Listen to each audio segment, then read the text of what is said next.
Palavra da Verdade, com Hernandes Dias Lopes.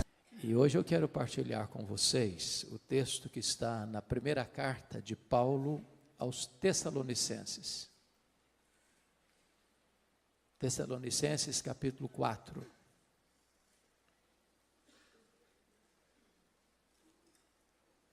Dos versos 13 ao verso 18.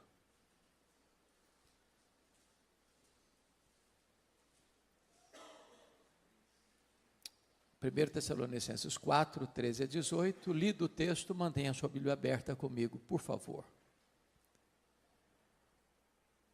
Não queremos, porém, irmãos, que sejais ignorantes com respeito aos que dormem, para não vos entristecerdes como os demais que não têm esperança. Pois se cremos que Jesus morreu e ressuscitou, assim também Deus, mediante Jesus, trará em sua companhia os que dormem. Ora, ainda vos declaramos por palavra do Senhor isto: nós, os vivos, os que ficarmos até a vinda do Senhor, de modo algum precederemos os que dormem. Porquanto o Senhor mesmo, dada a sua palavra de ordem, ouvida a voz do arcanjo e ressoada a trombeta de Deus, descerá dos céus. E os mortos em Cristo ressuscitarão primeiro. Depois, nós, os vivos, os que ficarmos, seremos arrebatados juntamente com eles entre nuvens, para o encontro do Senhor nos ares, e assim estaremos para sempre com o Senhor. Consolai-vos, pois, uns aos outros com estas palavras. Amém. Bom, o apóstolo Paulo, na sua segunda viagem missionária, esteve nesta cidade chamada Tessalônica. É uma cidade grega, até hoje uma das maiores cidades da Grécia, hoje com o nome de Salônica. E Tessalônica era uma cidade importantíssima, porque ela era a capital de uma província, ela era a capital da província da Macedônia. E Paulo passa por lá, planta esta igreja, uma igreja que vai se tornar uma igreja modelo para outras igrejas, e precisou sair às pressas, porque queriam matá-lo na cidade. Então, dali ele vai para Bereia. E nesta carta, Paulo trata muito especificamente sobre as verdades que nós chamamos de escatológicas, as verdades das coisas do fim. Por ser uma cidade grega, ela tinha forte influência da cultura grega. Esta carta é um clássico exemplo de que, em vez da igreja influenciar a sociedade, é a sociedade que está influenciando a igreja. Em vez da igreja imprimir no mundo o seu pensamento, o pensamento divino, à luz das Escrituras, é a cultura prevalecente que está influenciando a igreja. Qual era o pensamento básico, pilar dos gregos? Era o chamado dualismo. Os gregos criam nisso. O que era o dualismo? O dualismo era a ideia de que a matéria que você toca, que você vê, que você apalpa, era essencialmente má. O espírito invisível, imaterial, espiritual, era essencialmente bom. Em virtude disso, os gregos não acreditavam em três coisas. Eles não acreditavam na criação. Para os gregos, a criação era uma emanação divina, não direta, porque se a matéria era má, um Deus sendo bom não pode criar algo mau. Então a criação veio a ser as últimas emanações da divindade, que já não tinha mais conexão com a divindade, porque na cabeça dos gregos a matéria era má. Então eles não acreditavam na criação. Claro, eles não acreditavam na encarnação, que para eles Jesus não podia ser Deus e homem ao mesmo tempo, porque já tinha um corpo material, e se para eles a matéria era má, ele não podia ser essencialmente bom. Se ele não podia ser essencialmente bom, ele não podia ser Deus. Então negavam também a divindade de Cristo, a encarnação de Cristo. Mas, finalmente, os gregos negavam a ressurreição. Na cabeça dos gregos, quando alguém morria, a morte era aplaudida por eles, porque na cabeça deles, a alma imaterial estava presa num cárcere, numa masmorra chamada corpo. Então, quando alguém morria, na cabeça dos gregos, aquela alma que estava prisioneira no cárcere chamado corpo, era liberta. Pensar em ressurreição para eles era um anticlímax, era um retrocesso, porque era pegar aquela alma que fora liberta na morte e trazê-la de volta para a prisão do corpo. Então os gregos não acreditavam em ressurreição. É por isso que quando Paulo pregou em Atenas, a cidade grega, capital da intelectualidade humana, ao ouvirem falar de ressurreição, uns escarneceram. Então, o que estava acontecendo aqui? Quando um crente morria na igreja de Tessalônica, era um desespero só, porque os crentes de Tessalônica, copiando o que estava acontecendo na sociedade, no mundo, eles não tinham esperança, não tinha cântico, não tinha celebração, não tinha convicção de céu, não tinha garantia de vida eterna. Olha comigo o versículo 13: não queremos, porém, irmãos, que sejais ignorantes com respeito aos que dormem, para não vos entristecerdes como os demais que não têm esperança.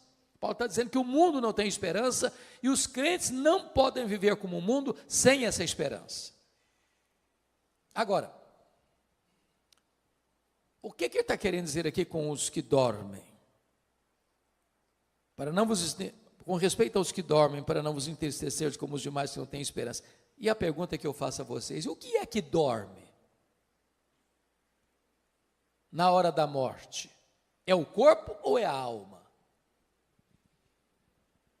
O que é que dorme? E a resposta insofismável, categórica é o corpo que dorme. A alma não dorme. O seu corpo não sobrevive sem a sua alma, mas a sua alma sobrevive sem o seu corpo. Você não é um corpo que tem uma alma, você é uma alma que tem um corpo. Você e eu fomos feitos do pó, somos pó e voltaremos ao pó. Mas na hora da morte, a alma, que é o sopro divino, se desprende do corpo e se volta para o Senhor. O pó volta à terra como deu, o espírito volta a Deus. Agora, aquela dúvida dos tessalonicenses ainda é a dúvida de hoje. Porque a pergunta hoje que eu mais escuto com um pastor é essa: pastor, como é que vai ser na hora da morte? O que vai acontecer? O que acontece quando um crente morre? Vamos falar dos cristãos agora. E quando falo cristão, estou falando daqueles que nasceram de novo, que têm seu nome escrito no livro da vida, que são herdeiros da vida eterna. O que acontece quando um crente morre? Bom, se você perguntar isso para um ateu que não crê na eternidade, o que acontece quando uma pessoa morre? Ele vai dizer assim: bom, morreu, é só matéria e acabou, não tem mais nada. Não tem mais nada. Se você fizesse a pergunta para um defensor do romanismo, da doutrina romana, ele vai dizer: gente, a pessoa não era tão má para ir direto para o inferno, não era tão boa para ir direto para o céu, morreu, vai para o purgatório. Fica lá sofrendo, purgando os pecados, não sabe se 1 ano, se 10 anos, se 100 anos, se 1000 anos, até os pecados serem purgados e aí poder entrar no paraíso. Não tem esperança nisso. Se você fizesse a pergunta para um espiritualista: o que acontece quando uma pessoa morre? Ele vai dizer: bom, morreu, desencarnou, reencarnou, desencarnou, reencarnou, desencarnou, num processo ad infinitum. Também não tem esperança nisso. Se você fizer a pergunta para uma outra vertente teológica hoje: o que acontece quando uma pessoa morre? Ele vai dizer para você: morreu, a alma fica dormindo, até a segunda vinda de Cristo, inconsciente. Bom, mas isso também não tem esperança. O que a Bíblia diz? O que a Bíblia diz? Quando um crente morre, a Bíblia diz lá em 2 Coríntios 5,8, que morrer é deixar o corpo e habitar com o Senhor. E o Senhor não está na sepultura dormindo. O que a Bíblia diz? Filipenses 1,23 diz que morrer é partir para estar com Cristo, o que é incomparavelmente melhor. E Cristo não está na sepultura. Cristo está sentado no trono. Ele está no céu, de onde intercede por nós. É por isso que Paulo diz: morrer para mim é lucro. Por exemplo, quando Jesus disse àquele ladrão que se arrependeu, na última hora, na 10ª hora, à sua direita, o que Jesus disse para ele? Em verdade te digo que hoje mesmo estarás comigo no paraíso. Bom, Jesus morreu naquele dia, seu corpo foi sepultado, e a sepultura não é o paraíso.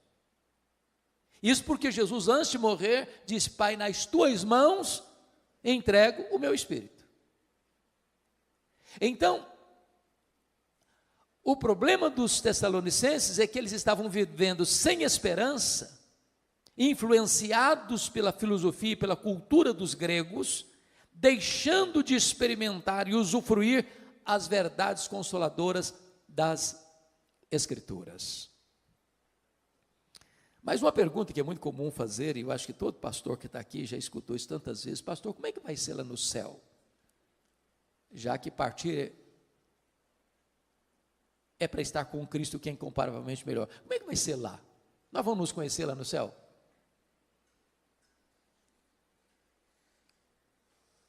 E a resposta óbvia é claro que nós vamos nos conhecer no céu. É claro. O céu não é retrocesso, o céu é glorificação. Então preste atenção nisso. Aqui você e eu não nos conhecemos direito. Se eu não sei quem aqui está casado há mais tempo. Vamos imaginar que tem aqui no auditório uma pessoa que tem 50 anos de casado.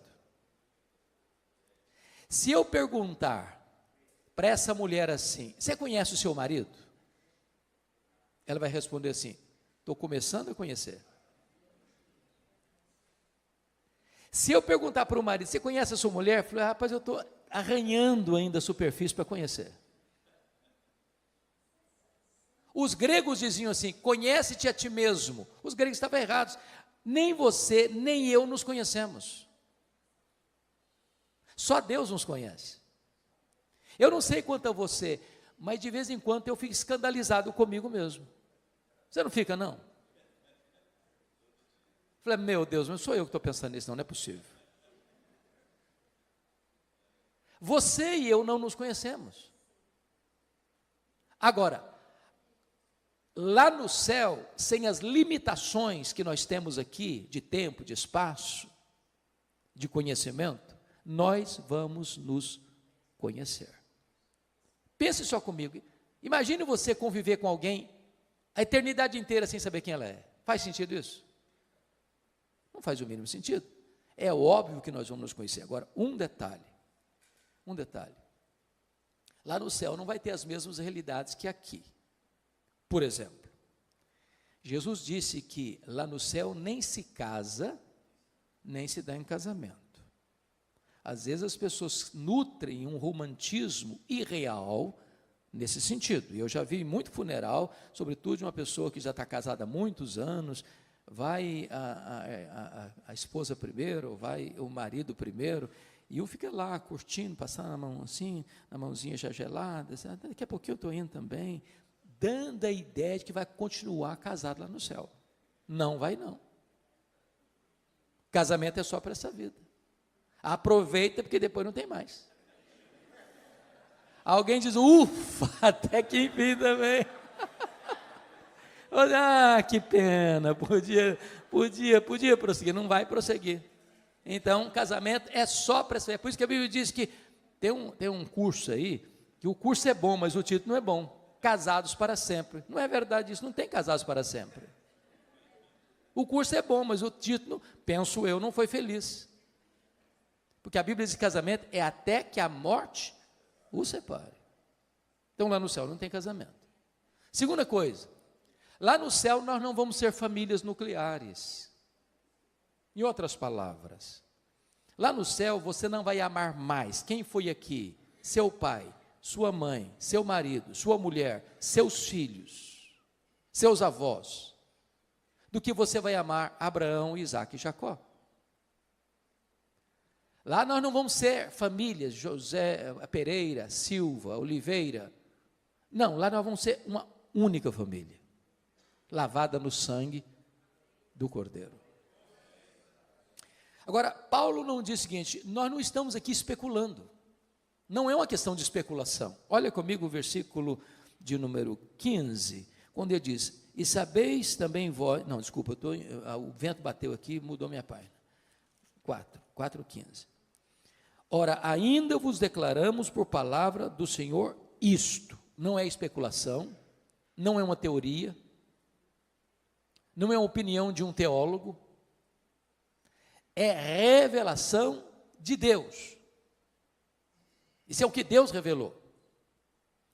Então, a grande pergunta aqui, meus amados, é: onde está a nossa garantia dessa esperança? Qual é a base da nossa esperança? E o apóstolo Paulo vai responder nesse texto, no verso 16, é a parousia. Ora ainda, versículo 16, porque o Senhor, porquanto o Senhor mesmo, dada a sua palavra de ordem, ouvida a voz do arcanjo, e ressoada a trombeta de Deus, descerá dos céus. Então você e eu cremos que Jesus vai voltar. Esse é o pináculo da nossa fé, esse é a acrópole da nossa esperança, esse é o ponto culminante da nossa convicção, é a consumação da nossa salvação. Porque notem bem, nós já fomos salvos, nós estamos sendo salvos e nós seremos salvos. Com respeito à justificação, nós já fomos salvos. Com respeito à santificação, nós estamos sendo salvos. Mas com respeito à glorificação, nós seremos salvos. Essa é a nossa convicção. Jesus vai voltar. Ele vai voltar. E não tem corte humana, por mais egrégia que ela seja, que possa cancelar essa agenda. Essa agenda não está estabelecida na terra, nem pelos homens, ela está estabelecida no céu, pelo próprio Deus. Ele vai voltar. E a pergunta é: como ele vai voltar? Primeiro, ele vai voltar pessoalmente. Está lá em Atos 1, versículos 9 a 11, que quando ele está subindo entre nuvens, 2 anjos descem, e os discípulos perguntam, e eles perguntam para os discípulos, estão olhando: varões galileus, por que estáis olhando para as alturas? Esse mesmo Jesus que vi subir, do mesmo modo, descerá. Ele não vai enviar um embaixador, não será Gabriel, não será Miguel, não será um arcanjo, não será um querubim, ele mesmo voltará pessoalmente. Segundo, como ele voltará? Ele voltará visivelmente. Lá em Apocalipse 1,7 diz que todo olho verá, até aqueles que o traspassaram. O que significa isso? Até aqueles que o traspassaram. Lá em João 5, 28 e 29 diz que todos os mortos, quando ele voltar, ouviram a sua voz e sairão dos túmulos, uns para a ressurreição da vida, outros para a ressurreição do juízo. Aqueles que cuspiram em Jesus, aqueles que esbordoaram a cabeça de Jesus, aqueles que crucificaram Jesus, aqueles que zombaram de Jesus, vão ter que ressuscitar quando ele voltar, e vão ter que ver Jesus na sua glória, na sua vinda. Vai ser o evento mais público da história, não importa o fuso horário. Agora é exatamente 10 horas e 6 minutos no Brasil, exatamente agora são 10 horas e 6 minutos da noite, lá no Japão. Não importa se de dia, se de noite ou se à tarde. E Jesus, quando disse isso, estava exatamente trabalhando a questão dos fusos horários, porque se Jesus volta de noite para nós, ele volta de dia lá para a Ásia, se ele volta de dia lá para a Ásia, ele volta de noite para o Brasil. Não importa onde a pessoa esteja, em que fuso ela esteja, todo olho o verá. Vai ser o evento mais público da história. Mas em terceiro lugar, como ele voltará? Ele voltará audivelmente, porque o versículo 16 nos informa que, ouvida a voz do arcanjo, ressoada a trombeta de Deus, ele descerá dos céus. Ou seja, vai ser com o maior alarido da história. Não tem um arrebatamento secreto que ninguém viu, ninguém percebeu. Não, é público, é visível, é audível. Não haverá caverna tão profunda, não haverá deserto tão inóspito, não haverá montanhas tão geladas, onde as pessoas estejam que não ouçam o ruído, o alarido, a publicidade desse som, quando Jesus voltar para buscar a sua noiva, a sua igreja. como Jesus voltará. Quarto lugar, ele voltará repentinamente. Diz no sermão profético de Jesus que vai ser como um relâmpago que risca os céus do Oriente ao Ocidente. Quando está chovendo muito, está dando uma tempestade, você vê relâmpagos e você escuta trovões. Qual que acontece primeiro? O relâmpago ou o trovão? Ambos ao mesmo tempo. Você vê o relâmpago primeiro, porque a velocidade da luz é maior do que a velocidade do som. Então, um relâmpago ele risca os céus num átimo de tempo. Vai ser com essa rapidez. Paulo, em 1 Coríntios 15, vai comparar como um abrir e fechar de olhos. Quantas vezes você abre e fecha os olhos por dia? Você não sabe. É automático. Aliás, Paulo vai usar uma palavra lá em 1 Coríntios 15, num momento, e a palavra momento no grego é a palavra átomos, de onde vem a palavra portuguesa átomo. Vai ser com esta rapidez, faiscar de uma estrela, o dardejar da cauda de um peixe, ou o abrir e fechar de olhos, que Jesus voltará. Sabe o que significa isso? Não dá para se preparar de última hora. Não dá para encher a botija de azeite na última hora. Ou você está preparado agora, ou você será pego de surpresa. Quinto lugar, como Jesus voltará? Ele voltará não só repentinamente, mas ele voltará também inesperadamente. Vai ser como um ladrão. O ladrão não manda um WhatsApp para você dizer, olha, tal dia, prepara um cafezinho, faça um pãozinho de queijo, que eu estou chegando na sua casa. Ele chega de que maneira? De que maneira? Inesperadamente. Você não está aguardando, você não está esperando, e ele chega. Sabe o que significa isso? A volta do Senhor Jesus não será um dia óbvio. Todos aqueles, irmãos, que marcaram a segunda vinda de Cristo, desculpem da expressão bem brasileira, quebraram a cara. Se frustraram. Porque a agenda não está na terra. É da economia da soberania do Deus Pai. Então preste bem atenção nisso.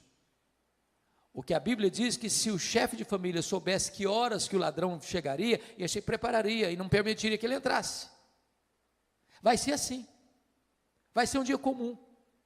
O dia que você levanta, vai trabalhar, se levanta, vai levar filho na escola, se levanta, vai fazer uma viagem, se levanta e vai ficar em casa mesmo. Não vai ser um dia óbvio, vai ser agora, está tudo indicando que vai ser hoje. Não vai ser assim. Penúltimo lugar, como Jesus voltará? 1 Tessalonicenses 5 diz que vai ser inescapável, uma volta inescapável, vai ser como uma mulher grávida que está para dar à luz. Quando uma mulher está grávida, ela vai dar à luz. Não dá para dizer, está cancelada a gravidez. Pronto, agora não vai mais nascer nada. Não, vai nascer, é inescapável. Em outras palavras, não tem nenhuma autoridade na terra, por mais poderosa que ela seja, pode dizer, Jesus não voltará. Não, é inescapável, ele voltará sim. E ele voltará como Rei dos Reis, como Senhor dos Senhores, como Juiz de vivos e de mortos. Ele voltará para estar assentado no trono e julgar as nações. Finalmente, como ele voltará? Ele voltará vitoriosamente. Ele voltará para matar o anticristo com o sopro da sua boca.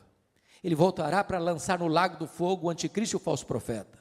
Ele voltará para jogar o diabo no lago do fogo, para ser atormentado para toda a eternidade. Ele voltará para lançar no lago do fogo o inferno e a morte. Ele voltará para lançar no lago do fogo todos aqueles cujos nomes não foram encontrados no livro da vida. Ele voltará para colocar todos os inimigos debaixo dos seus pés. Ele voltará para reinar com a sua igreja para sempre e sempre e sempre.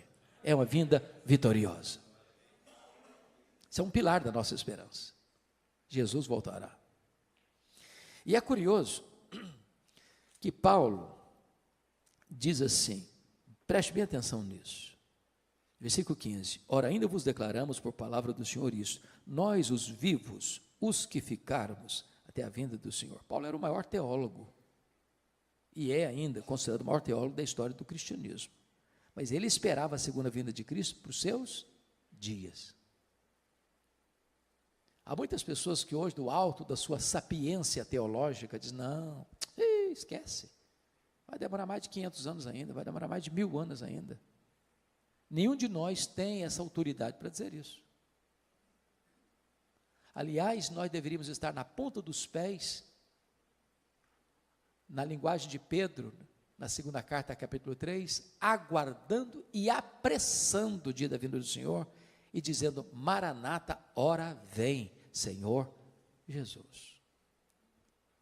Mas se nós temos a revelação como primeiro pilar da nossa esperança, se nós temos a parousia, a segunda vinda como segundo pilar da nossa esperança, em terceiro lugar, nós temos a ressurreição como terceiro pilar da nossa esperança. Compare aí o versículo 16 na parte B, onde diz, e ressoada a trombeta de Deus, descerá dos céus, e os mortos em Cristo ressuscitarão primeiro.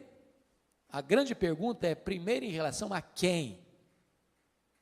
Porque é uma vertente teológica que diz que ressuscitarão primeiro em relação aos outros mortos não crentes, mas não é isso que Paulo está tratando, não é disso que ele está falando. Ressuscitarão primeiro em relação aos que estiverem vivos, porque segue o texto, depois nós os vivos, os que ficarmos. Então preste bem atenção aqui numa coisa importante. Quando um crente morre, estou falando crente salvo, não é crente nominal, não deveria existir desespero, porque quando um crente morre, ele já começa imediatamente, está lá em Hebreus 12, que o Espírito é aperfeiçoado para entrar na glória. Já imediatamente ele começa a desfrutar do céu, conscientemente, não fica dormindo, não fica num limbo, já começa a reinar com Cristo, conforme Apocalipse 20. Quando Jesus voltar, cronologicamente falando, aqueles que já estão lá com ele no céu, cujo corpo está na sepultura, dormindo, me dão nota de rodapé, abra um parênteses e eu fecho depois. Por que usa a metáfora dormindo, ou dormir no Senhor? Por que essa metáfora? Porque esse eufemismo é uma figura de linguagem para amenizar uma coisa. Em vez de você dizer assim, o cara morreu, aí você diz, ele dormiu no Senhor. Por duas razões. Porque quem dorme está fazendo o quê? Está descansando. Você dorme porque você precisa descansar. Apocalipse 14, 13 diz, bem-aventurados aqueles que desde agora morrem no Senhor, para que descansem das suas fadigas. Segunda razão porque usa a figura do dormir, porque quem dormiu vai acordar, se não acordou, não dormiu, morreu. Significa o quê? Que a morte, ela tem prazo de validade. Vai chegar um momento que a morte vai ser interrompida pela ressurreição. Os mortos vão ouvir a voz de Jesus e vão sair dos túmulos, uns para a ressurreição da vida, outros para a ressurreição do juízo, dando claramente a entender que não vai ter duas ressurreições, uma de crente e outra de descrente, vai ser uma única ressurreição, de crentes e descrentes, ao mesmo tempo. Quando Jesus voltar. Bom, voltando então à ressurreição dos mortos. Ele está falando de ressurreição dos mortos, primeiro em relação aos que estiverem vivos, porque aqueles que virão com Jesus, que estão lá desde Abel, voltarão com Jesus, aquela alma que já está glorificada, que já está reinando com Cristo, e agora este corpo que acabou de ressuscitar, com características específicas, corpo imortal, incorruptível, poderoso, glorioso, espiritual, celestial, semelhante ao corpo da glória do Senhor Jesus, aquela alma agora então entra dentro deste corpo que está glorificado, agora sim a glorificação está plena, completa, e então estaremos para sempre com o Senhor. Os que estiverem vivos não podem subir do jeito que nós temos, um corpo mortal e corruptível. Então, 1 Coríntios 15 diz que seremos transformados e arrebatados com o corpo de glória, para estarmos para sempre com o Senhor. Mas a questão é, como é que vai ser o corpo da ressurreição? Paulo não trata aqui, mas Paulo trata desse assunto lá em 1 Coríntios capítulo 15. Eu queria que você fosse rapidinho comigo para lá. 1 Coríntios 15. Por favor, olha aí. Aliás, essa é a pergunta que eu mais escuto com um pastor. Como é que vai ser o nosso corpo? Como é que vai ser o nosso corpo? Etc e tal. Aqui Paulo responde isso de forma muito clara. 1 Coríntios 15, a partir do verso 35. Mas alguém dirá, como ressuscitam os mortos? Em que corpo vem? Paulo responde, ironizando com eles, insensatos, ou insensato. Ele está fazendo uma pergunta muito óbvia. E aí ele vai usar 3 figuras para mostrar para nós como será o nosso corpo. A primeira figura está no versículo 36, é a figura da semente. A segunda figura está no verso 39, é a figura da carne. A terceira figura está no verso 40, a figura dos corpos celestiais. Então vamos dar uma olhadinha nisso?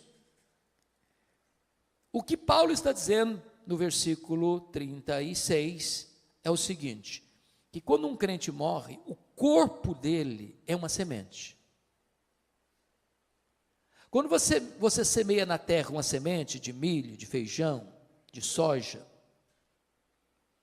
o que vai brotar dali tem a mesma natureza, mas não é a mesma coisa.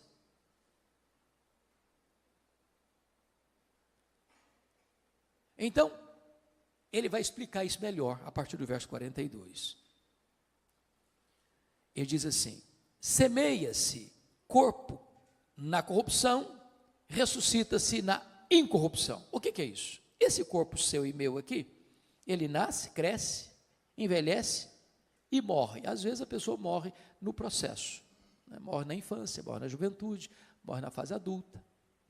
Mas ele tem um prazo de validade.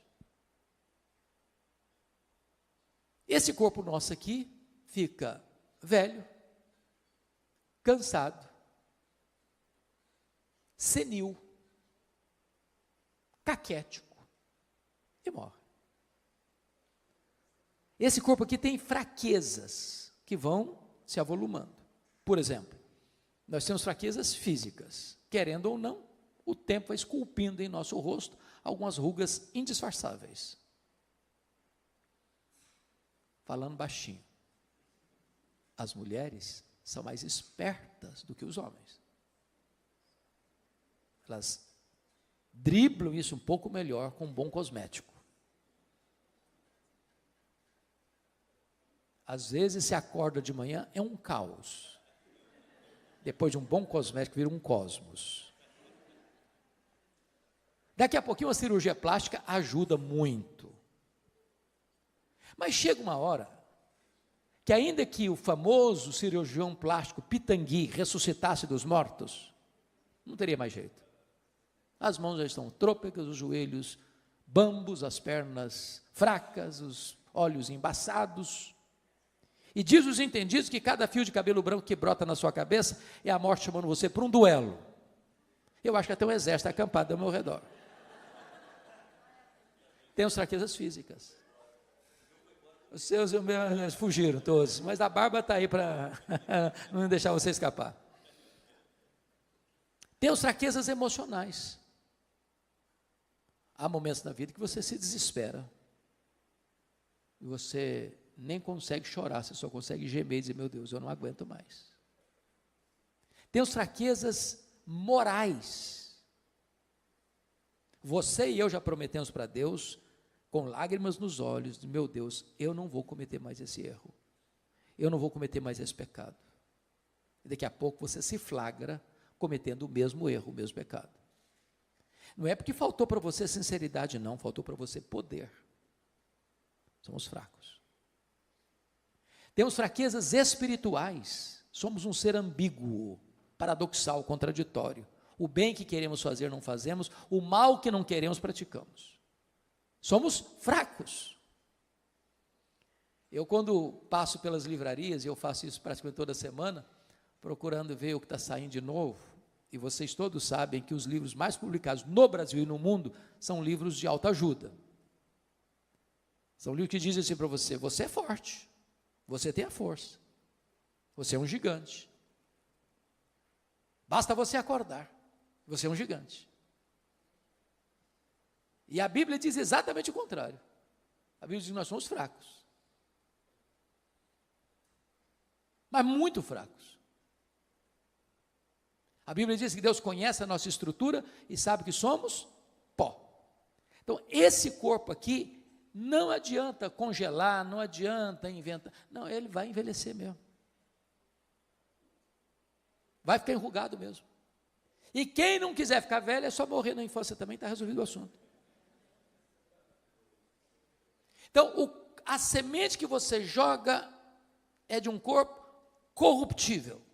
Mas o que vai brotar da sepultura na ressurreição, um corpo incorruptível. Não vai ficar velho, não vai ficar cansado, não vai ficar doente, não vai ter defeito físico, não vai ter estresse. É um corpo incorruptível. Segundo lugar, olha o que está acontecendo no verso 42. Semeia-se em desonra, ressuscita-se em glória. Ô irmãos, vocês que são crentes há muito tempo, os pastores aqui presentes, quantas vezes você e eu já visitamos um crente querido numa CTI de hospital, já há anos internado.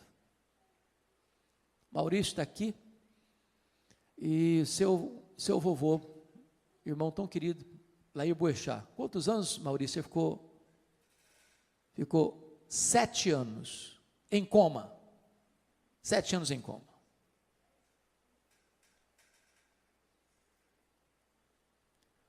Muitas vezes eu já visitei ovelhas e irmãos fora do círculo da igreja local, que o corpo já estava caquético, encolhido, pele e osso, desonrado pela dor, desonrado pela doença, desonrado pelos remédios tão pesados. Quando você joga aquele corpo na sepultura, ele está desonrado pela fraqueza, pela doença. Mas o que vai brotar daí é um corpo glorioso, glorioso. E Daniel, capítulo 12, diz que vai brilhar como sol no seu fulgor. Louvado seja o Senhor. Então fique tranquilo, você vai ter um corpo perfeito. O corpo da ressurreição não vai brigar nem com o espelho, nem com a balança.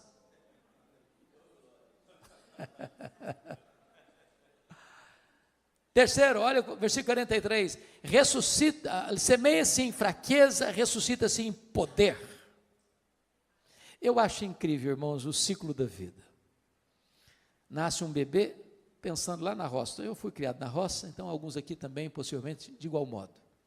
Nasce um bezerro lá no pasto, ele nasce meio tronchozinho. Daqui a pouquinho, o bichinho já está de pé, daqui a pouquinho já está mamando, daqui a pouquinho já está correndo. Nasce uma criança, é 100% dependente. Chega um ano, totalmente dependente. E aí, de repente, cresce, começa a andar, começa a correr, de repente um adolescente, vaidoso, um jovem com os músculos tonificados, daqui a pouquinho já está adulto, já está andando mais assim, mais moderadamente, daqui a pouquinho já não corre mais, daqui a pouquinho os passos já estão mais lentos, daqui a pouquinho está precisando de uma muleta, daqui a pouquinho está precisando de uma cadeira de rosa, daqui a pouquinho está precisando de uma maca, daqui a pouquinho já está, mais do que um bebê, totalmente dependente de novo.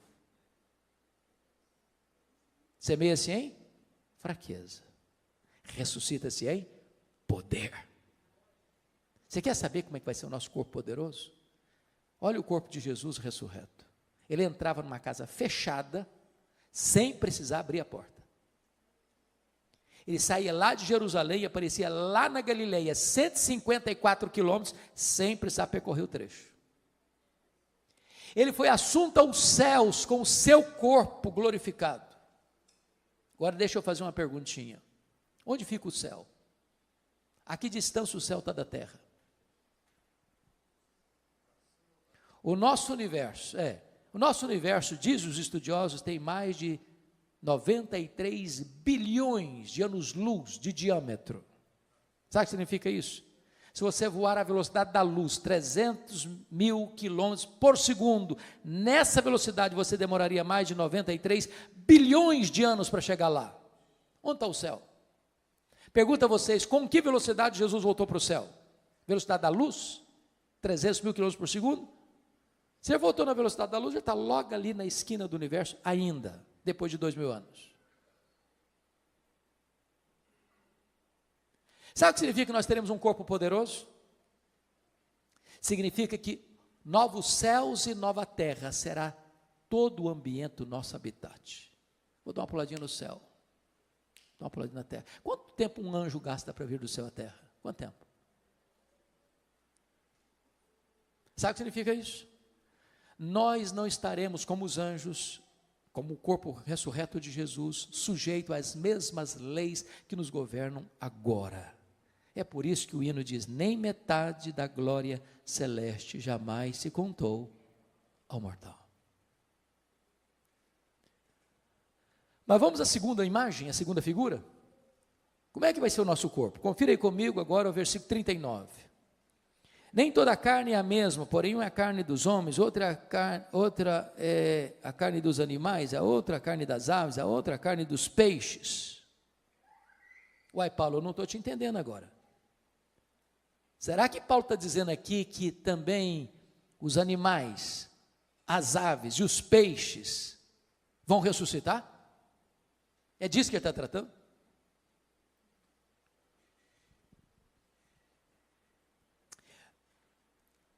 Convenhamos aqui, nós estamos vivendo uma época fascinante e ao mesmo tempo, para mim, complicada.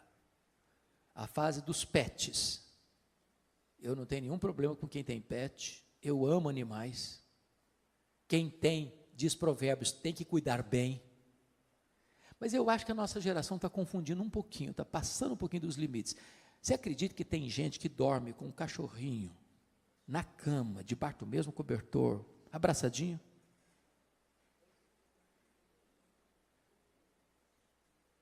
Eu estava num voo internacional há uns 3 anos, lá em Washington, vindo para o Brasil. E eu estou sentado e chega um casal muito bonito, um rapaz e uma moça muito bonitos, com um cachorro grandão, sentado na minha frente. Daqui a pouquinho o rapaz disse assim para a moça, fique aqui que eu vou comprar uma Coca-Cola. O lugar que vendia Coca-Cola ficava a uns 10 metros de onde estavam sentados.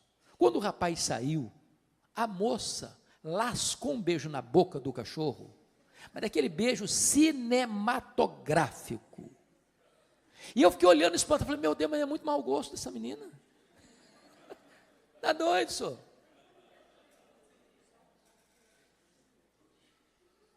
Há poucos dias uma irmã me liga, uma irmã da igreja. Falou, pastor, eu estou ligando para o senhor porque eu queria saber se a minha cachorrinha vai para o céu. E eu fiquei meio zonzo com a pergunta, pensando em elaborar uma resposta. Antes de eu dar a resposta, ela disse assim, porque se a minha cachorrinha não for, eu também não quero ir. Falei, aí, é o problema da senhora, eu não vou entrar em briga de família não, o que é isso?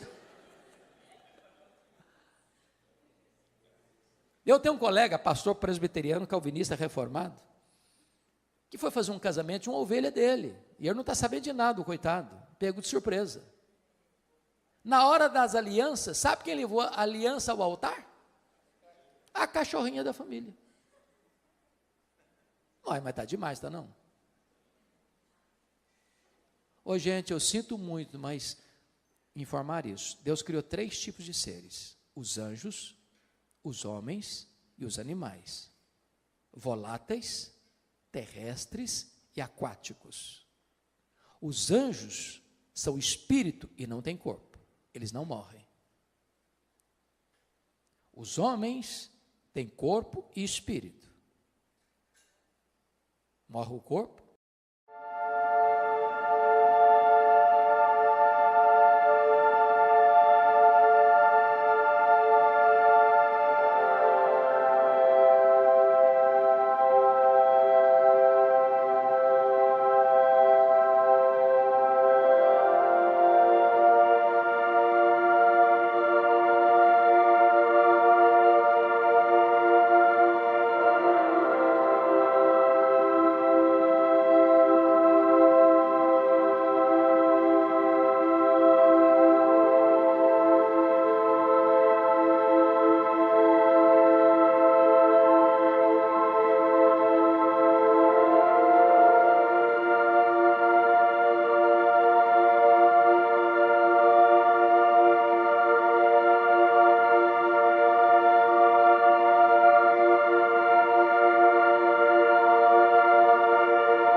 espírito volta para Deus.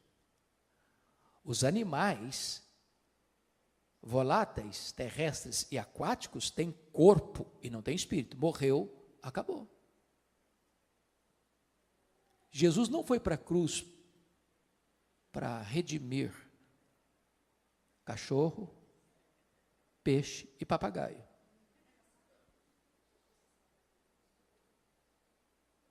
Está claro isso? Então, deixa eu ilustrar, para entender bem o que Paulo está dizendo. Um é a carne dos homens, outro é a carne dos animais, outro é a carne das aves, outro é a carne dos peixes. O que ele está querendo dizer? Então, eu vou ilustrar para você entender o que Paulo está querendo dizer. Imagine você que numa família que vai se perpetuar, essa família tem um cachorrinho de estimação, essa família tem um papagaio de estimação, e esta família tem um peixe lá no aquário de estimação, certo? Agora imagine você que morre o cachorrinho da família. Aí a família vai lá no quintal, abre uma cova profunda e sepulta o cachorrinho. 100 anos depois, morre o papagaio. A família vai lá na mesma cova, abre a cova, o que tem lá dentro? Pode quê? Pode cachorro. Sepulta o papagaio na mesma cova. 100 anos depois, morre o peixe. Ela vai lá na mesma cova, abre lá, o que tem lá dentro? Pode cachorro e pode papagaio, pode ave. Aí sepulta o peixinho lá dentro. 100 anos depois, morre alguém da família, vai lá e abre a cova, o que tem lá dentro? Pode cachorro, pode papagaio, pode peixe. Aí sepulta a pessoa lá dentro da mesma cova. 100 anos depois, morre outra pessoa da família, vai lá e abre a cova, o que tem lá dentro? Pode cachorro, pode papagaio, pode peixe, pode gente, pode homem. E na hora que Jesus voltar, como é que vai ser? Está tudo misturado, tudo é pó, tudo é pó. Tudo é pó. Como é que vai ser então? Vai ressuscitar tudo junto? Vai ressuscitar pó de cachorro, vai voltar a ressuscitar pó de papagaio, pó de peixe, pó de gente? Não. O que Paulo está nos ensinando, um é a carne dos homens, outra é a carne dos animais, outra é a carne dos aves, outra é a carne dos peixes, mas quando Jesus ressuscitar, só pó de gente vai ouvir a voz dele e sair do túmulo. Pastor, como é que fica esse negócio de cremar? Vai comprometer a ressurreição? Eu pergunto a vocês, o que aconteceu nas Torres Gêmeas do dia 11 de setembro de 2001? 3.000 graus centígrados, viraram pó. O que acontece quando uma pessoa é comida por um monstro marinho que vai soltando partículas do corpo dele para milhares de quilômetros mar adentro? Quando Jesus voltar, todos vão ouvir a sua voz. Não importa se apenas uma partícula de pó, o Senhor que criou o universo sem matéria pré-existente é poderoso para ressuscitar o seu corpo de maneira incorruptível, imortal, poderosa, gloriosa, espiritual e celestial. Mas deixa eu terminar. A última figura que Paulo usa, está aí no versículo 40. Também há corpos celestiais e corpos terrestres. Sem dúvida, uma é a glória dos celestiais e a outra dos terrestres. Uma é a glória do sol, outra é a glória da lua, outra é a glória das estrelas, porque até entre estrela e estrela há diferenças de esplendor, pois assim também é a ressurreição dos mortos. O que Paulo está querendo ensinar com aqui? Eu creio, pastor, que ele está falando aqui daquilo que nós chamamos de galardão. Todos vão brilhar, mas nem todos vão brilhar com a mesma intensidade. Uma é a glória do sol, outra é a glória da lua, outra é a glória das estrelas, porque até entre estrela e estrela há diferença de esplendor. Assim também é a ressurreição dos mortos. Está lá em Daniel 12, que quem a muitos conduzir a justiça brilharão como o sol no seu fulgor. Eu acho aqui para nós que tem alguns crentes que vão chegar no céu meio lusco-fusco. Está escrito lá em 1 Coríntios 3, versículos 11 a 15, que ninguém pode lançar outro fundamento além daquele que já foi posto, o qual é Cristo Jesus. E eu, como prudente construtor, edifiquei sobre o fundamento. Agora, quando se edifica sobre o fundamento, você tem que escolher o material. Tem gente que escolhe material nobre, como ouro, prata e pedras preciosas. Outro vai construir com material perecível, como madeira, palha e feno. O fogo provará a obra de cada um. Se a obra de cada um provada pelo fogo permanecer, esse receberá galardão. Mas se a obra de alguém que construiu sobre o fundamento com material perecível e vai ser consumido pelo fogo, esse vai ser salvo, como que através do fogo, mas não receberá galardão. Tem crente que vai entrar no céu com cheiro de fumaça.